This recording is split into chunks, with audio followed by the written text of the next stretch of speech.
ఈ రాత్రి సందేశంలో 3 హ్యాబిట్స్ ఆఫ్ జీసస్, యేసుక్రీస్తు జీవితంలో నుండి 3 అలవాట్లను మనం ధ్యానం చేయబోతూ ఉన్నాం.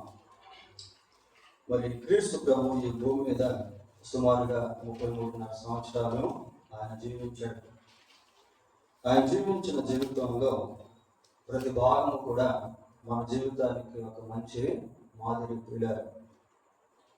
ద హ్యాబిచుయేషన్స్ ఆఫ్ జీసస్, యేసుక్రీస్తు యొక్క అలవాట్లలో 3 అలవాట్లను ఈరోజు మనము పరిశీలించేద్దాం.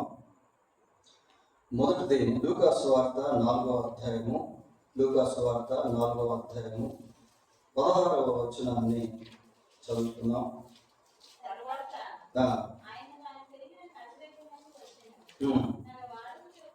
తన వాడుక చొప్పున విశ్రాంతి దినమందు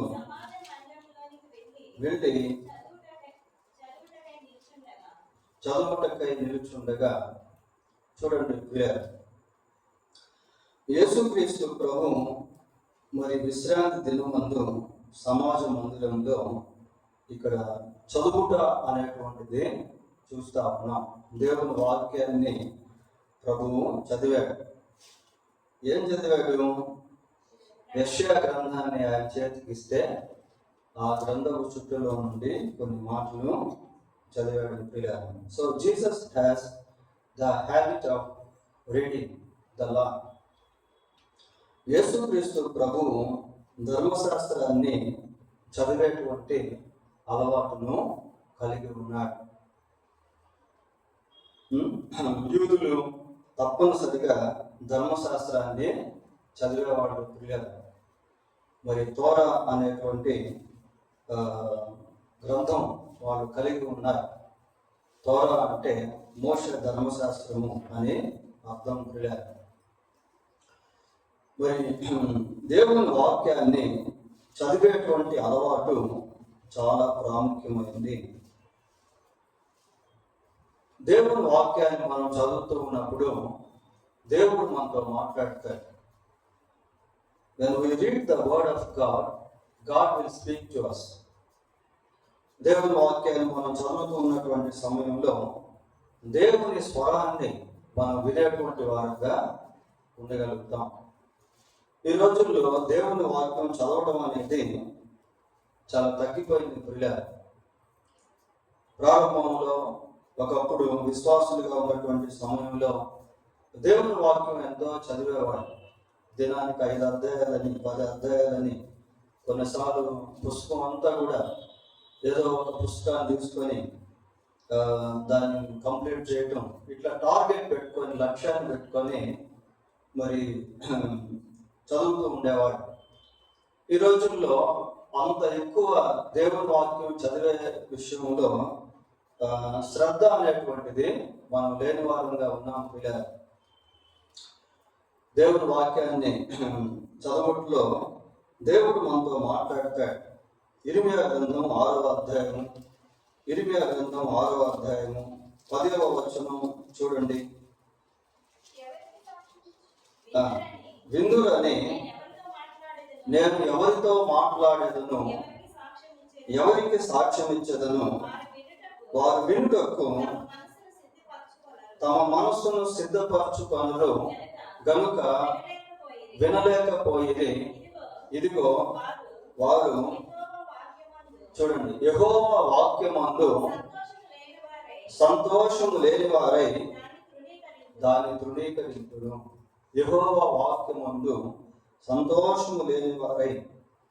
చూడండి, దేవుని వాక్యం పట్ల సంతోషం అనేది లేకపోతే దాన్ని తృణీకరిస్తారు అని ఇక్కడ మనం చూస్తా ఉన్నాం పిల్లలు.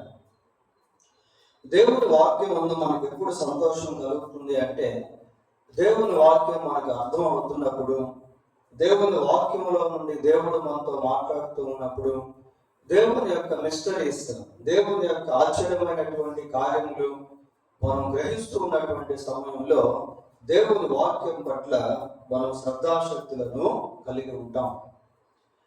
విందులని నేను ఎవరితో మాట్లాడుదును, వినుటకు వారు తమ మనస్సును సిద్ధపరచుకోవడం గనుక వినలేక పోయింది. కాబట్టి having a preparation in the reading of God's word, దేవుని వాక్యాన్ని చదివేటువంటి విషయంలో ఒక సిద్ధపాటును కలిగి ఉండటం అనేది కూడా చాలా అవసరము అన్న విషయం మనం చూస్తా ఉన్నాం. పిల్లలు, దేవుని వాక్యం చదువుతూ ఉన్నప్పుడు దేవుడు మనతో మాట్లాడతాడు. మరి యేసుక్రీస్తు ప్రభు అపవాది చేత శోధించబడినటువంటి సమయంలో 3 సందర్భాల్లో కూడా దేవుని వాక్యాన్ని లేఖనాన్ని ఎత్తిపట్టి అపవాదిని జయించినట్టుగా మనం మత్తయి సువార్త 4వ అధ్యాయం, లూకా సువార్తల్లో చూస్తాం. When we don't know about the word of God, we can't overcome the schemes of devil. దేవుని వాక్యం మనకు అర్థం కాకపోతే, మనకు తెలియకపోతే సైతాన్ యొక్క తంత్రాలను మనము జయించలేము. యేసుక్రీస్తు ప్రభు తన వాడుకు చొప్పున మరి మందిరానికి వెళ్ళి, సమాజ మందిరానికి వెళ్ళి అక్కడ వాక్యాన్ని ఆయన చదివాడు. ప్రియులారా, కనుక దేవుని వాక్యాన్ని చదవడం అనేటువంటిది చాలా ప్రాముఖ్యము. దినవృత్తాంతములు 2వ గ్రంథం 34వ అధ్యాయము 18, 19 వచనాలు ఒకసారి చూడండి. మరియు యాజకుడైన హిల్కీయా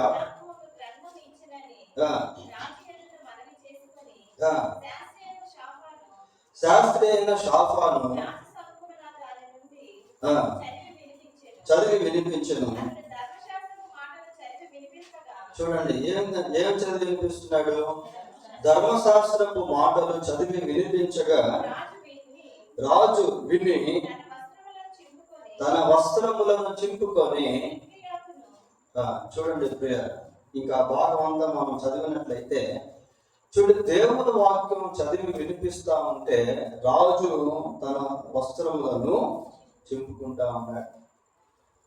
అసలు ఎందుకు అంత ఎగ్జైట్మెంట్ అని అంటే, దేవుని వాక్యంలో అటువంటి శక్తి ఉంది. పిల్ల, ఎవరి రాజు? యోషియా రాజు. అక్కడ వాక్యం చదివి వినిపిస్తా ఉంటే ఆ వాక్యాన్ని వింటూ ఉండగా రాజు తన వస్త్రాన్ని చింపుకుంటా ఉన్నాడు. చూడు, దేవుని వాక్యంలో అటువంటి శక్తి అనేది దాగి ఉంది. మనం దేవుని వాక్యాన్ని చదవకపోవటం వలన we can't experience the power of God. దేవుని యొక్క శక్తిని మనం అనుభవించలేకపోతా ఉన్నాం. దేవుని యొక్క శక్తిని మనం అనుభవించలేకపోతూ ఉన్నాం పిల్లలు. అంతేకాకుండా దేవుని వాక్యం ఎలాంటిది అంటే, అది మన ఆత్మకు ఆహారం లాంటిది. అది మన ఆత్మకు ఆహారం లాంటిది. మనం ఆహారాన్ని తీసుకోకపోతే మన శరీరం క్షీణించిపోతుంది, అనారోగ్యానికి గురైపోతాం. కాబట్టి ప్రతిరోజు కూడా మనం ఆహారాన్ని తీసుకుంటాం ప్రియులారా. ఉదయం బ్రేక్ఫాస్ట్ అని, మధ్యాహ్నం లంచ్ అని, సాయంత్రం డిన్నర్ అని, మధ్యలో స్నాక్స్ అని. If we don't take the food, sufficient food or enough food, our body will go to మన శరీరము క్షీణించిపోతే. అదేవిధంగా దేవుని వాక్యం మనం చదవకపోతే, వాక్యాన్ని ధ్యానించకపోతే మనం ఆత్మలో క్షీణించిపోయేటువంటి వారంగా ఉంటాం. ఆత్మలో బలహీనమైపోయేటువంటి వారంగా ఉంటాం. ఆత్మలో నిస్సత్వం కలిగిన వారంగా ఉంటాం. మహిళ ఆత్మలో ఓటమిని అనుభవించేటువంటి వారంగా ఉంటాం. ఆత్మలో సంతృప్తి లేనటువంటి వారంగా ఉంటాం. ఆత్మలో సమాధానం లేనటువంటి వారంగా ఉంటాం. ఒక విశ్వాస జీవితం చాలా ప్రాముఖ్యమైనది ప్రియ. లోకంలో ఉన్నటువంటి మనుషులు సంతోషం కొరకు లోక సంబంధమైనటువంటి ఎంటర్టైన్మెంట్స్, కార్యకలాపాల్లో జీవిస్తూ ఉంటారు. కానీ విశ్వాస జీవితం అలాంటిది కాదు. మనం లోక సంబంధంగా బ్రతకలేము కాబట్టి ఆ సంతోషం అనేటువంటిది మనకు ఉండదు. అదే సమయంలో దేవుని వాక్యం పట్ల సంతోషం లేకపోయినట్లయితే ఇంకా మనం నిరసించిపోయేటువంటి వారంగా ఉంటాం. ఇలా ఇందాక మనం ఇరిమియా గ్రంథంలో చూసాం కదా, నా వాక్యం అందు సంతోషం లేని వారే దానిని తృణీకరించదు అని చూసాం. ఇలా కాబట్టి దేవుని వాక్యం మనం చదవాలి, దేవుని వాక్యాన్ని మనం ధ్యానం చేయాలి. If we read the word of God, if we meditate the word of God, there are so many benefits we can get. దేవుని వాక్యాన్ని చదవడం వలన, దేవుని వాక్యాన్ని ధ్యానించడం వలన మనం అనేకమైనటువంటి ప్రయోజనాలను, లాభాలను పొందుకునేటువంటి వారంగా ఉంటాం. ఇక్కడ ఒక వాక్యం పెట్టాను, చదవండి ఎవరైనా. ఇట్ సైడ్, నీకు ప్రయోజనము కలుగునట్లు నీ దేవుడైన యెహోవానగు నేనే నీకు ఉపదేశము చేయుదును, నీవు నడవవలసిన త్రోవను నిన్ను నడిపించును. చూడండి ఎటువంటి వాక్యం అది. నీకు ప్రయోజనం కలుగునట్లు నేను నీతో మాట్లాడతాను, నీకు ఉపదేశం చేస్తాను, నీవు నడవలసినటువంటి త్రోవలో నేను నిన్ను నడిపిస్తాను. ఎంత ఊరట ఆ మాటలు! ఎంత సమాధానంతో కూడినటువంటివి, ఎంత ఉద్యమంతో కూడినటువంటివి. ప్రియులారా, దేవుడు మనతో మాట్లాడాలి అంటే మనం దేవుని వాక్యాన్ని చదవాలి, దేవుని వాక్యాన్ని వినాలి, దేవుని వాక్యాన్ని ధ్యానం చేయాలి. యెహోషువ గ్రంథం 1వ అధ్యాయము, యెహోషువ గ్రంథం 1వ అధ్యాయము 8వ వచనం చూడండి. ఈ ధర్మశాస్త్ర గ్రంథమును నీవు బోధింపక తప్పిపోకూడదు, దానిలో వ్రాయబడిన వాటన్నిటి ప్రకారము చేయుటకు నీవు జాగ్రత్త పడునట్లు దివారాత్రము దానిని ధ్యానించిన ఎడల నీ మార్గమును వర్ధిల్ల చేసుకొని చక్కగా ప్రవర్తించదవు. చూడండి, దేవుని వాక్యము ధ్యానించడం వల్ల దివారాత్రము మన మార్గమును వర్ధిల్ల చేసుకొని చక్కగా ప్రవర్తించేటువంటి వారంగా ఉంటాము. యెహోవా ధర్మశాస్త్రము ఆనందించు, దివారాత్రము దాన్ని ధ్యానించేవాడు ధన్యుడు. అతడు నీటి కాలువల ఓర నాటబడినదై ఆకువాడక తన కాలమందు ఫలమిచ్చు చెట్టు వలె ఉండును. నీ వాక్యము నా పాదములకు దీపమును, నా త్రోవకు వెలుగునై ఉన్నది. కనుక దేవుని వాక్యము మనం నడిపిస్తుంది. మన జీవితంలో వెలుగునిచ్చేటువంటిదిగా ఉంటాయి. తొట్టుపాటు లేకుండా ముందుకు సాగిపోయేందుకు దేవుని వాక్యము మనకు సహాయపడుతుంది. ఒకనొకప్పుడు ఈరోజు మన చేతుల్లో ఉన్నటువంటి బైబిలు ఒకప్పుడు లేదు ప్రియులారా. ఈరోజు దేవుని మహాకృపను బట్టి దేవుని వాక్యము మనకు అందుబాటులో వచ్చింది. దీని వెనక ఎంతో మంది ప్రయాసపడ్డారు, ప్రాణాలు కోల్పోయారు.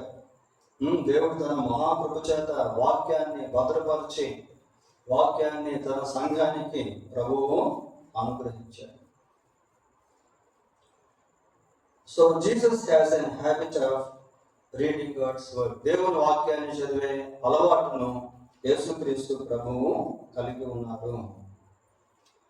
రెండవ అలవాటు చూద్దాం. లూకా సువార్త 22వ అధ్యాయము, లూకా సువార్త 22వ అధ్యాయము 39వ వచనం చదువుకుందాం. తరువాత ఆయన బయలుదేరి తన వాడుక చొప్పున ఒలీవల కొండకు వెళ్ళగా, తన వాడుక చొప్పున ఒలీవల కొండకు ఆయన వెళ్తా ఉన్నాడు. Why he went the mount of olives. ఆ ఒలీవ కొండకు ఎందుకు యేసు ప్రభు వెళ్ళాడు అంటే ప్రార్థన చేసేదానికి. ప్రియులారా, కింద వచనాల్లో మనం చదువుకుంటూ వెళ్తున్నప్పుడు అక్కడ ప్రత్యేకంగా ప్రభువు ప్రార్థన చేసేదానికి ఆ ప్రాంతానికి వెళ్ళాడు. అది ఆయన వాడుక, అది ఆయనకు అలవాటు. కొండ ప్రాంతాలకు వెళ్ళి ప్రార్థన చేసుకునేవాడు. తెల్లవారుజామున లేచి ప్రభువు ప్రార్థన చేసుకునేవాడు. మార్క్స్ వార్త 1వ అధ్యాయము 35వ వచనం చూడండి. 1వ అధ్యాయం 35. ఆయన పెద్దల కడ లేచి ఇంకను చాలా చీకటి ఉండగానే బయలుదేరి అరణ్య ప్రదేశములకు వెళ్ళి అక్కడ ప్రార్థన చేయించుంటాను. ప్రియులారా, ఒకప్పుడు తెల్లవారుజామున ప్రాతకాలమున లేచి ప్రార్థన చేసేవాళ్ళు. ఈ రోజుల్లో అటువంటి స్థితి కనబడటం లేదు. బహు కొద్ది మందే తెల్లవారుజామున లేచి ప్రార్థన చేసేవారుగా ఉంటారు. నిజంగా ఈ తలుచుకుంటా ఉంటే నా మటుకు నాకు ఎంతో సిగ్గు అనిపిస్తూ ఉంటుంది.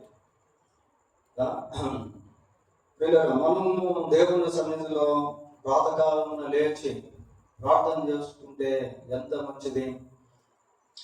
యేసుక్రీస్తు ప్రభు ఇంకా చాలా చీకటిగా ఉన్నటువంటి సమయంలో ఒంటరిగా అరణ్య ప్రాంతానికి వెళ్ళి అక్కడ ప్రార్థన చేసుకునేవాడు. So Jesus has the habit of prayer. ప్రభు ప్రార్థన చేసుకునేటువంటి అలవాటును కలిగి ఉన్నాడు. బైబిల్లో కొద్దిమంది ప్రార్థన అలవాట్లను కలిగిన వారు మనకు కనిపిస్తారు. చూడండి, అపోస్తుల కార్యములు 3వ అధ్యాయము, అపోస్తుల కార్యములు 3వ అధ్యాయము 1వ వచనం చదువుకుందాం. పగలు 3 గంటలకు, చూడండి, ప్రార్థన కాలము. పగలు 3 గంటలకు ప్రార్థనా కాలమున పేతురును యోహానును దేవాలయమునకు ఎక్కి వెళ్ళుచుండగా, ప్రార్థనా కాలమున they have set that time, they have set the particular time for prayer. ప్రార్థనకి వారు ఒక ప్రత్యేకమైన సమయాన్ని కేటాయించుకున్నారు. ప్రియ 3 గంటలకి రాస్తుంది కదా, ఖచ్చితంగా 3 గంటలకి చేయాలని రూల్ లేదు. వారు ఎప్పుడైనా ప్రార్థన చేసుకోవచ్చు. రాత్రి పూట ప్రార్థన చేసుకోవచ్చు, తెల్లవారుజామున ప్రార్థన చేసుకోవచ్చు, ఉదయం పూట ప్రార్థన చేసుకోవచ్చు, సాయంత్రం పూట ప్రార్థన చేసుకోవచ్చు, బస్సులో ప్రయాణం చేస్తున్నప్పుడు ప్రార్థన చేసుకోవచ్చు. ప్రార్థన చేసుకుంటూ ఉన్నప్పుడు దేవుని యొక్క సన్నిధిని మనం కలిగి ఉంటాం. ప్రార్థన చేసుకుంటూ ఉన్నప్పుడు మనము దేవునితో మాట్లాడే వారంగా ఉంటాం. ఇందాక వాక్యం చదువుతూ ఉన్న సమయంలో దేవుడు మనతో మాట్లాడతాడు అని చెప్పుకున్నాం. ప్రియ, అయితే ప్రార్థన చేసేటువంటి సమయంలో మనం దేవునితో మాట్లాడేటువంటి వారంగా ఉంటాం. ఈ మ్యూచువల్ రిలేషన్షిప్, పరస్పర సంబంధం అనేటువంటిది దేవునితో మనం కలిగి ఉండకపోతే ఇక్కడ కూడా మనం ఆత్మలో బలహీనం అయిపోతాం. కొన్నిసార్లు ఇప్పుడు మనకు కలిగినటువంటి బాధలు, చింతలు, వేదనలు, వాటి గురించి ఆలోచిస్తూ ఉంటాం. వాటి గురించి ఆలోచించే కొద్దీ అవి ఏం చేస్తాయంటే మనల్ని ఇంకా కృంగదీస్తూ ఉంటాయి, ఇంకా నలుపడుతూ ఉంటాయి, ఇంకా లోతైనటువంటి వేదనలోనికి నడిపించేస్తూ ఉంటాయి. ప్రియులారా, ప్రార్థనలో మనం ఎలాగుంటాం? ప్రార్థన చేస్తున్నప్పుడు ఏమవుతుంది అంటే ఆ బాధలు, ఆ చింతలు, ఆ వేదనలు అవన్నీ మనం ప్రభు సన్నిధికి తీసుకుని వెళ్ళే వారంగా ఉంటాం. మీలో ఎవరికైనా శ్రమ కలిగినా అతడు ప్రార్థన చేయండి. If we pray we will have a hope. One day or the other God will definitely work. మనం ప్రార్థన చేస్తే దేవుడు సహాయం చేస్తాడు అనేటువంటి నిరీక్షణను మనం కలిగి ఉండగలుగుతాం. ప్రార్థన ఏం చేస్తుందంటే మన హృదయాన్ని తేలిక చేస్తుంది. ప్రార్థన ఏం చేస్తుందంటే ఆత్మలో బలాన్ని సమకూరుస్తుంది. ప్రార్థన ఏం చేస్తుందంటే దేవుని శక్తిని తాకేటువంటి స్థితిలోకి తీసుకెళ్తుంది. ప్రార్థన ఏం చేస్తుందంటే దేవుని శక్తిని అనుభవించేటువంటి వారుగా చేస్తుంది. ప్రార్థన దేవుని యొక్క సన్నిధిని మనం కలిగి ఉండేటట్టు చేస్తుంది. ప్రార్థన మన చుట్టూ దేవుని కంచెను వేస్తుంది. 2-3 నా నామమున ఏకీభవిస్తే వారి మధ్య నేను. మరి ఒక్కడు ప్రార్థన చేస్తూ ఉండడా? ఒక్కడు ప్రార్థన చేస్తూ ఉంటాడు. యాకోబు ఒక్కడే హెబ్రోను దగ్గర మిగిలిపోయాను అని ఉంటుంది. ప్రియులారా, అబ్రహాము ఇంకా దేవుని సన్నిధిలో నిలుచుండెను. ఆదికాండం 18లో దాన్ని మనం చూస్తాం. ఇంకను దేవుని సన్నిధి, ఆ మాటలు నిజంగా మనం అక్కడ ఆగిపోవాలి. అబ్రహాము ఇంకను దేవుని సన్నిధిలో నిలుచుండెను అంటే why still he was standing in the presence of God. He has a purpose for prayer. ఎందుకు ఇంకా అబ్రహాము దేవుని సన్నిధిలో అలాగే నిలబడిపోయాడు? దేవుడు వెళ్ళిపోయాడు, దూతలు వెళ్ళిపోయాడు, కానీ అబ్రహాము ఇంకా దేవుని సన్నిధిలో అక్కడే నిలబడ్డాడు. ఎందుకు అంటే he wanted to pray for the twin cities.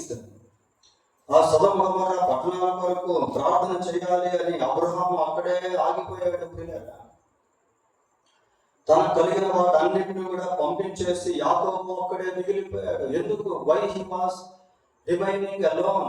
ఎందుకు యాకోబు ఒక్కడే మిగిలిపోయాడు అంటే he wanted to pray to that particular night. ఆ ప్రత్యేక రాత్రి తాను దేవుని సన్నిధిలో ప్రార్థన చేయాలని ఉన్నట్ట.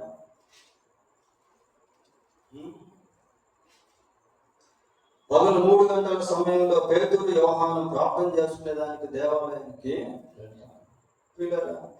ఎవరి జీవితం వాళ్ళదే. దేవుడు నీకు ఇచ్చినటువంటి సమయాన్ని నీవు ఎలా గడుపుతా ఉన్నావు? దేవుడు నీకు ఇచ్చినటువంటి అవకాశాలను నీవెంతవరకు సద్వినియోగం చేసుకుంటా ఉన్నావు? దేవుడితో నీకున్నటువంటి ఆ రిలేషన్షిప్ ఎలా ఉంది? ఇవి చాలా ప్రాముఖ్యమైనవి. దానియేలు గ్రంథం 6వ అధ్యాయము 10-11 వచనాలు చూడండి.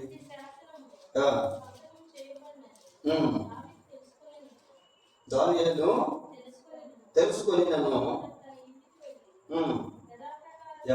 యథాప్రకారము Daniel has the habit of prayer. యథాప్రకారము అనుదినము ముమ్మారు మోకాళ్ళుని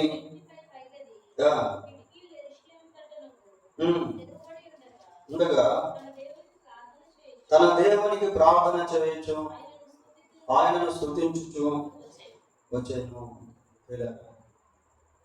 శాసనం జారీ చేయబడింది. అయినప్పటికీ దానియేలు తన ప్రార్థన అలవాటును మానుకోవట్లేదు. ఇలా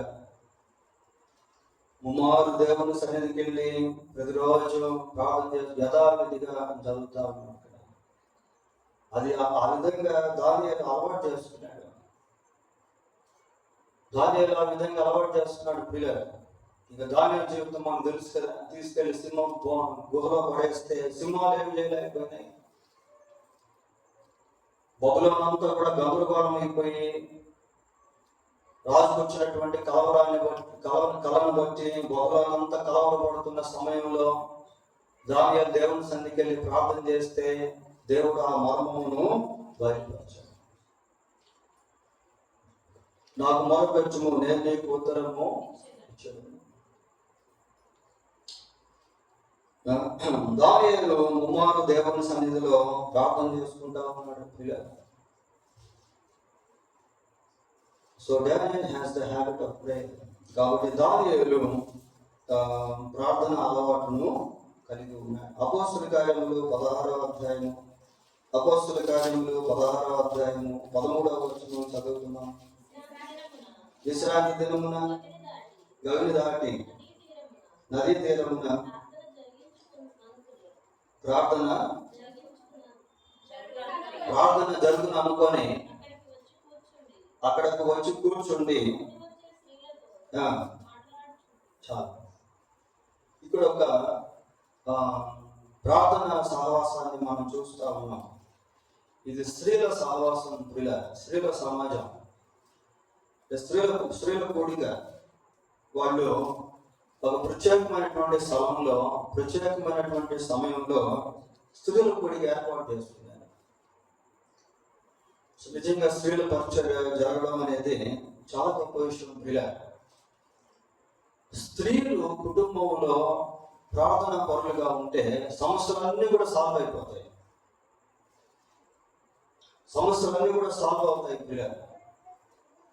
ఈ రోజుల్లో ఎందుకు కుటుంబాల్లో సమస్యలు, కుటుంబాల్లో పిల్లల తిరుగుబాట్లు, కుటుంబాల్లో అసమాధానము, కుటుంబాలు ఎందుకు కట్టపడలేకపోతున్నాయి? కుటుంబాల్లో ప్రార్థన లేదు. దేవుడు స్త్రీలకు ఎంతో ఓపిక, ఓర్పు, నెమ్మది ఇచ్చాడు. బైబిల్లో కూడా ఎంతో మంది ప్రార్థన పరులైన స్త్రీలను మనం చూడగలుగుతాం.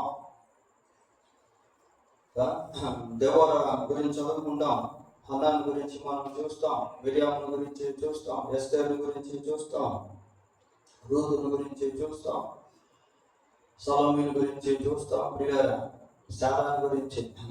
సరే, ఇక్కడ స్త్రీల సమాజము ఒకటి, లేక స్త్రీల ప్రార్థన కోరిక ఒకటి. వాళ్ళు నదీ తీరం ఏర్పాటు చేసుకున్నారు. అక్కడికి వెళ్ళి పౌరులు మాట్లాడినప్పుడు దేవుడి కార్యం చేసినట్టు మనం చూస్తాం. అంటే వ్యక్తిగతంగా కాకుండా సమాజంగా కూడి ప్రార్థన చేయడం. స్త్రీల సమాజంలో ప్రార్థన జరుగుతూ ఉంటే అక్కడ ఒక గొప్ప ఉద్యోగం అనేటువంటిది రగులుకుంది. ఆ రగులుకున్నటువంటి ఉద్యోగము తూర్పేర ప్రాంతం వరకు వ్యాపించింది. స్త్రీలు మరి పరిశుద్ధ గ్రంథాన్ని పరిశీలించినప్పుడు చాలా అద్భుతంగా జీవించినటువంటి వాళ్ళు మనకు కనిపిస్తారు. సమర్టీన్ ఉమెన్, సమరయ స్త్రీ ఎంత గొప్ప ఉద్యోగాన్ని తీసుకొచ్చింది. సమరయలో ఎంత గొప్ప ఉద్యోగాన్ని తీసుకొచ్చింది. పిల్లల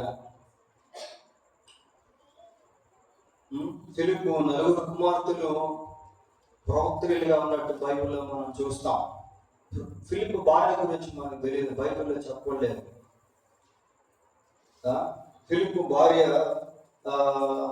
మంచి భక్తురాలే ఉంటుంది, లేకపోతే పిల్లలు ఆ విధంగా పెంచుకోలేదు కదా. Some women are hidden in the Bible. కొద్దిమంది స్త్రీలు బైబిల్లో దాచుకున్నటువంటి వారిగా కనిపిస్తారు. సరే, యేసు ప్రభుకున్న రెండవ అలవాటు ఏంటి? ప్రార్థన. ఇంకొక అలవాటు మనం చూసి ముగిద్దాం.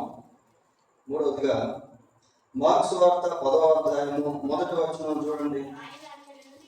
ఆయన అక్కడ నుండి లేచి యూదయ ప్రాంతములకును యోర్దాను అద్దరికి వచ్చెను. జన సమూహములు తిరిగి ఆయన యొద్దకు కూడి వచ్చిరి.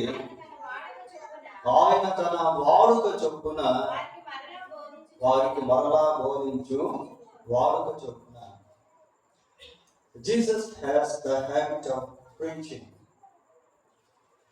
యేసుక్రీస్తు ప్రభు వాక్యాన్ని బోధించేటువంటి అలవాటును కలిగి ఉన్నాడు. దేవుని వాక్యాన్ని బోధించడం లేక ప్రకటించడం అనేది చాలా గొప్ప భాగ్యం, చాలా హైయెస్ట్ ప్రివిలేజ్ అది. దేవుని వాక్యాన్ని ప్రకటించడం అనేది, సువార్త ప్రకటించడం అనేది. సువార్త ప్రకటించే వారి పాదములు పర్వతముల మీద సుందరమైనవి అని వాక్యంలో మనం చూస్తాం. సువార్తను ప్రకటించడం, దేవుని వాక్యాన్ని ప్రకటించడం మన జీవితంలో వాడుకోవాలి, అలవాటు అవ్వాలి. Preaching the gospel, preaching the God's word. దేవుని యొక్క సువార్తను ప్రకటించడం, దేవుని యొక్క వాక్యాన్ని ప్రకటించడం. లోకంలో చాలా మందికి వాక్యం లేదు. సువార్త లేక ఎంతో మంది చనిపోతున్నారు. సువార్త లేక ఎంతో మంది వారి ఆత్మలు పాతాళానికి వెళ్ళిపోతా ఉన్నాయి. వాక్యం లేక కుటుంబాలు చిన్నాభిన్నం అయిపోతా ఉన్నాయి. వాక్యం లేక ప్రజలు పాపంలోనే జీవిస్తూ ఉన్నారు. దేవుడు మనకు ఆయన మహాకృపను బట్టి సువార్తను, వాక్యాన్ని ప్రకటించేటువంటి ప్రివిలేజెస్ అనేవి దేవుడు మనకి ఇచ్చాడు. కాబట్టి ఏదో ఒక విధంగా సువార్తను ప్రకటించాడు. డిఎన్ మోడీ గారు ఆయన ఒక తీర్మానం చేస్తున్నాడు. ఏం తీర్మానం చేస్తున్నాడు అంటే, ప్రతిరోజు నేను ఎవరో ఒకరికి సువార్త ప్రకటిస్తాను, ఎవరో ఒకరికి సువార్త ప్రకటిస్తాను. ఇంకొక ఆయన ఏం తీర్మానం చేస్తున్నాడంటే, నేను చనిపోయే లోపల 1,000 పత్రికలు, సువార్త పత్రికలు పంచుతాను. 1,000 సువార్త పత్రికలు నేను చనిపోయే లోపల. ఎటువంటి తీర్మానాలు? మిషనరీలు అటువంటి తీర్మానాల మీద జీవించారు పిల్లలు. Taking a decision to preach the word of God, taking a decision to proclaim the gospel of Christ. యేసు ప్రభు యొక్క సువార్తను ప్రకటించడానికి ఒక తీర్మానం చేస్తుంది. దేవుని వాక్యాన్ని ప్రకటించడానికి ఒక తీర్మానం చేస్తుంది, సిద్ధపడటం. అపోస్తల కార్యములు 17వ అధ్యాయము, అపోస్తల కార్యములు 17వ అధ్యాయము 2వ వచనం చూద్దాం. పౌలు తన వాడుక చొప్పున సమాజపు వారి వద్దకు వెళ్ళి క్రీస్తు శ్రమపడి మృతుల్లో నుండి లేచుట ఆవశ్యమని నేను మీకు చాలు. యేసు ప్రభు యొక్క పునరుద్ధానం గురించి పౌలు ప్రకటిస్తా ఉన్నాడు. ప్రభు యొక్క మరణ పునరుద్ధానం నుంచి ప్రకటించుట పౌలు తన జీవితంలో అలవాటు చేస్తున్నాడు. మారు మనసు పొందక ముందు అటువంటి ప్రీచింగ్ లేదు, సువార్త ప్రకటించేవాడు కాదు పౌలు. ఎప్పుడైతే మారు మనసు పొందాడో, మారు మనసు పొందిన తర్వాత నుండి సువార్త ప్రకటించాడు. అయ్యో, సువార్త ప్రకటింపనేది నాకు శ్రమ, సువార్త ప్రకటింపవలసిన భారం నా మీద మోపబడింది. ఏదో ఒక విధంగా సువార్త, ఒక కరపత్రిక ద్వారా, ఒక న్యూస్ పేపర్ ద్వారా, లేకపోతే సాక్ష్యాన్ని పంచుకోవడం ద్వారా, లేకపోతే ఎవరైనా దేవుని సన్నిధికి తీసుకుని రావడం. ఇప్పుడు పరిస్థితులు ఎలా ఉన్నాయంటే మనం రావడమే కష్టమైపోతాం. ఇతరులను దేవుని సన్నిధికి తీసుకొని రావాలి అనే తలంపు కానీ భారం కానీ కనపడటం లేదు. అంతకు ముందు రోజుల్లో అటువంటి భారం ఉండేది కాబట్టి ఇతరుల కోసం ప్రార్థన చేసి వాళ్ళని మందిరానికి ఇన్వైట్ చేయడం, లేదా ప్రత్యేకంగా అకేషన్స్ ఏర్పాటు చేసుకొని ఆ టైంలో వాళ్ళని ఇన్వైట్ చేయడం అది చేసేవాళ్ళు. ఇప్పుడు అలాంటిది ఎక్కువ జరగడం లేదు. ఆ భారం అనేటువంటిది తగ్గిపోతా ఉంది. ఆ ఉద్యోగపు అగ్ని అనేది చల్లారిపోతా ఉంది. ఇతరులకు సువార్త ప్రకటించాలి, ఆ భారం అనేది ఇప్పుడు సరిగ్గా అనుకుంటున్నాను. ఇది ఒక అయోమయం లాగా, లేదా ఇది ఒక మత్తులో తీసుకుని వెళ్ళిపోయేటువంటి విధంగా ఈ దినాలు అనేవి ఉన్నాయి.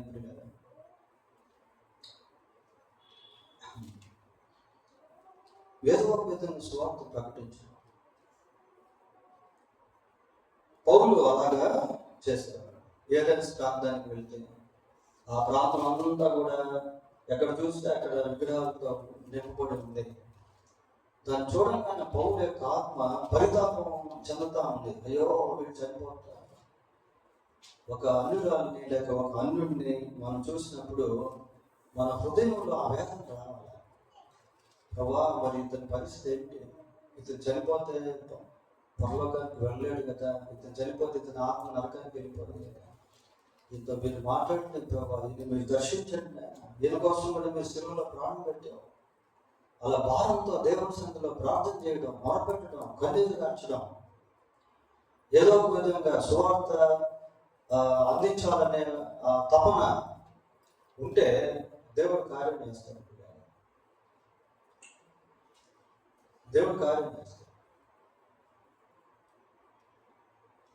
యేసుక్రీస్తు ప్రభు మరి దేవుని వాక్యాన్ని, సువార్తను ప్రకటించేటువంటి భారాన్ని, అలవాటును కలిగి ఉన్నారు. ఆయన ప్రారంభ పరిచర్యలో ప్రభు ఏమని ప్రకటించాడంటే, కాలం సంపూర్ణమైంది, దేవుని రాజ్యం సమీపించింది, సువార్తను కాలం పరిపూర్ణమైంది, దేవుని రాజ్యము సమీపించింది. ఇంకా సువార్త అలాగే ఉంది. కాలం పరిపూర్ణమైనది అనేది ప్రభు కాలంలోనే ఉంది.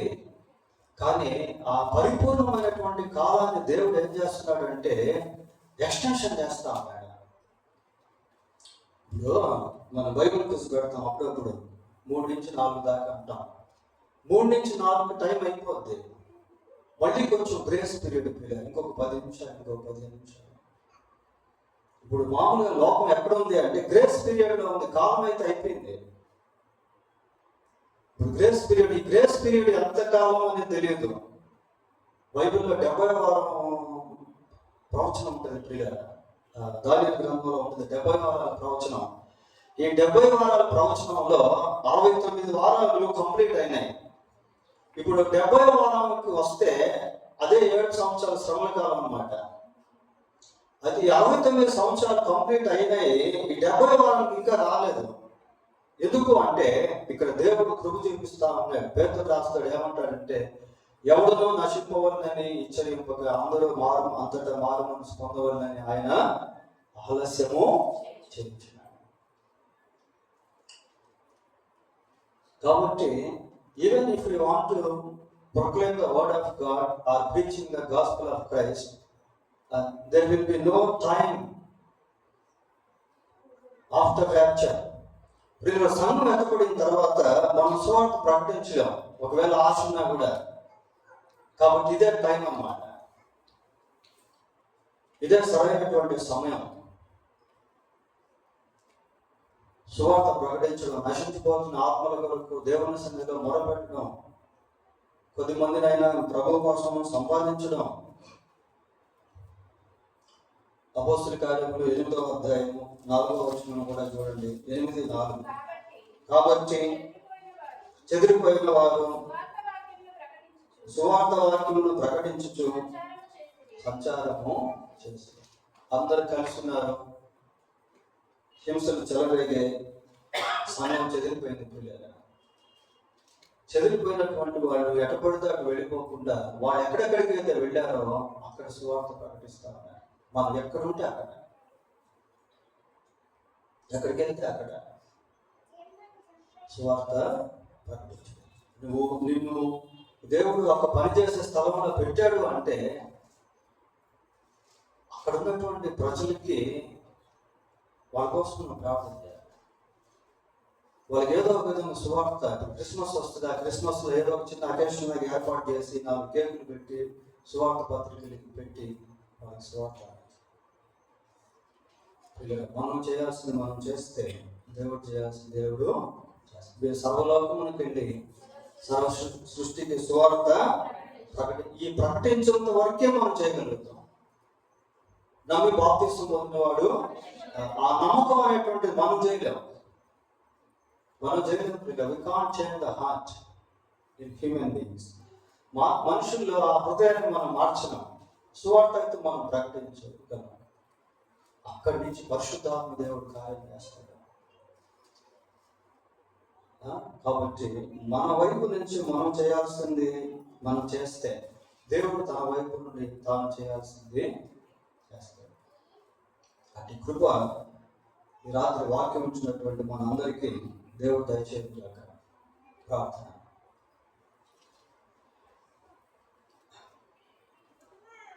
ప్రేమలేని మా తండ్రి, పరిశుద్ధుడైన మా దేవా, మీకు వందనాలు స్తోత్రాలు చెల్లిస్తూ ఉన్నాం. మీరు శరీరధారిగా ఉన్నటువంటి దినాల్లో మీ జీవితంలోని 3 అలవాట్లను మేము ధ్యానం చేశాం. మేము కూడా ఇటువంటి అలవాట్లను కలిగి ఉండటకు కృప దయచేయండి. మీరు మమ్మల్ని ప్రేమించి మాకు ఇచ్చినటువంటి పరిశుద్ధ గ్రంథాన్ని బట్టి మీకు స్తోత్రాలు చెల్లిస్తూ ఉన్నాం. ఒకప్పుడు ఎంతో వాక్యాన్ని చదివేవాళ్ళం, ఎన్నో అధ్యాయాలు చదివేవాళ్ళం. నేటి దినాల్లో ప్రభా ఈ వాక్య పఠనం అనేది ఎంతో కరువైపోయింది. ప్రభా మీరు దయతో మమ్మల్ని క్షమించమని మీ సన్నిధిలో ప్రార్థన చేస్తూ ఉన్నాం. ఆయన మీరు కృప చూపించమని మిమ్మల్ని వేడుకుంటా ఉన్నాం. ఈ వాక్యము దివారాత్రము చదివేవారుగా, ధ్యానం చేసేవారుగా ఉండునట్లుగా మాకు సహాయం చేయండి. మీరు ప్రభా ఆయన మీ సన్నిధిలో ప్రార్థన చేసేటువంటి గొప్ప ఆయన స్వేచ్ఛ మీరు మాకు ఇచ్చారు. మీకు వందనాలు. సమయం అనక అసమయం అనక, తెల్లవారుజామున, అర్ధరాత్రి, మధ్యరాత్రి, మధ్యాహ్నము, సాయంత్రము, ఎప్పుడు పడితే అప్పుడు, ఎక్కడ పడితే అక్కడ సమయం దొరికినప్పుడల్లా కూడా మీతో మాట్లాడవచ్చు. అటువంటి స్వేచ్ఛను మీరు మాకు ఇచ్చారు. మీకు వందనాలు నాయన. ఆయన ప్రార్థన మా జీవితంలో ఒక అలవాటుగా మారున్నట్లు సహాయం చేయండి. ప్రభా మీరు కనికరించండి. కొన్ని అంశాల కొరకు మేము కొన్ని అంశాలను సెట్ చేసుకొని వాటి కొరకు ప్రత్యేకంగా ప్రార్థించేవారుగా చేయండి ప్రభా. అది ఒక పనిలాగా మేము చేయగలిగినట్లు సహాయం చేయమని వేడుకుంటూ ఉన్నాం. అలాగనే మా ప్రభా ఎంతో మంది మా కళ్ళ ఎదుట నశించిపోతున్నారు నాయన. ఈరోజు కూడా ఎంతమంది చనిపోయి వారి ఆత్మలు పాతాళానికి వెళ్ళిపోయినాయో అయ్యా, మాకైతే మీరు ముందుగానే ప్రభా మరణం తర్వాత ఏం జరుగుతుందో అన్న సత్యాన్ని బయలుపరిచారు. మీకు హృదయపూర్వకంగా వందనాలు స్తోత్రాలు చెల్లిస్తూ ఉన్నాను ప్రభా. మా ఆత్మకు మీరు మీ శిలువ మరణం ద్వారా రక్షణ ఇచ్చారు నాయన. మీ స్తోత్రాలు. అందరి కోసం సిలువలో ప్రాణం పెట్టావు ప్రభా. కానీ అందరికీ సత్యం తెలియదు. అయినా మేము ఆ మనుషుల కొరకు, నశించిపోతున్న ఆత్మల కొరకు మీ సన్నిధిలో మొరపెట్టేవారుగా చేయండి. మా వంతు పని మీ సువార్త పరిచర్యలో చేయవలసింది చేయుటకు కృప దయచేయండి. ఏదో ఒక విధంగా మీ సువార్తను ఇతరులకు మేము అందించేవారుగా ఉండినట్లు సహాయం చేయండి. మేము ఎప్పుడు ఈ లోకాన్ని విడిచిపెడతామో మాకైతే తెలియదు. కానీ ఈ లోకాన్ని విడిచిపెట్టక ముందు కొన్ని ఆత్మలను మేము సంపాదించేవారుగా చేయండి. మీ నిత్యత్వంలో వారిని మేము చూడగలిగే వారుగా చేయండి. మీ సన్నిధి మాకు తోడుగా వచ్చిన మా ప్రభువును మా రక్షకుడును అయిన యేసుక్రీస్తు పరిశుద్ధమైన నామములో ప్రార్థన చేస్తున్నాము తండ్రి. ఆమేన్.